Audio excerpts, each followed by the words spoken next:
He'll send us away for sure, Donald. I'm thinking you're right there, Doggy. They look side been against us. An engine does not know when today for the best. Snow came early that year. It was heavier than usual. It stayed too and choked the lines. Most engines hate snow. Donald and Douglas were used to it. They knew what to do. Their driver spoke to the inspector, and they were soon coupled back to back, with a van between their tenders. Then, each with the snowplow on their fronts, they set to work. They puffed busily backwards and forwards, patrolling the line. Generally, the snow slipped away easily, but sometimes they found deeper drifts.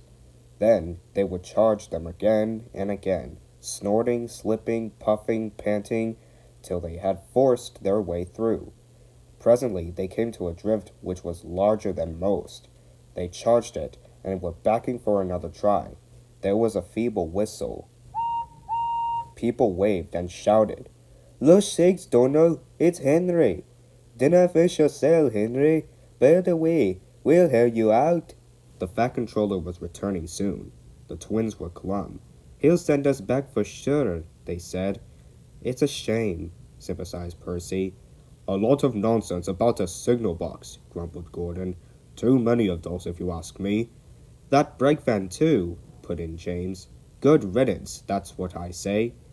"They were splendid in the snow," added Henry. "It isn't fair." They all agreed that something must be done, but none knew what. One day Percy talked to Edward about it. "What you need," said Edward, "is a deputation." He explained what that was. Percy ran back quickly. "Edward says we need a deputation," he told the others. "Of course," said Gordon. "The question is, what is a desperation?" asked Henry. "It's when engines tell the Fat Controller something's wrong and ask him to put it right." "Did you say tell the Fat Controller?" asked Duck thoughtfully. There was a long silence. "I propose," said Gordon at last, "that Percy be our, disputation." "Hey!" squeaked Percy. "I can't." "Rubbish, Percy," said Henry. "It's easy." "That's settled then," said Gordon. Poor Percy wished it wasn't. "Hello, Percy. It's nice to be back." Percy jumped. Some trucks went flying. Yes, sir. Please, sir." "You look nervous, Percy. What's the matter?" "Please, sir, they've made me a desperation, sir, to speak to you, sir. I don't like it, sir." The Fat Controller pondered. "Do you mean a deputation, Percy?" he asked.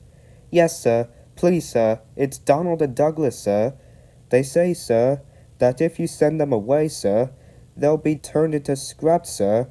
That'll be dreadful, sir. Please, sir, don't send them away, sir. They're nice engines, sir." "Thank you, Percy. That will do." He walked away.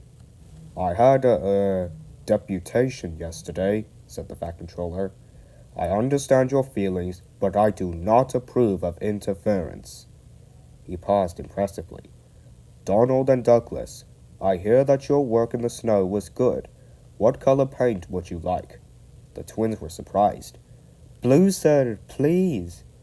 "Very well, but your names will be painted on you. We'll have no more mistakes." "Thank you, sir. Does this mean that the both of us—" The Fat Controller smiled.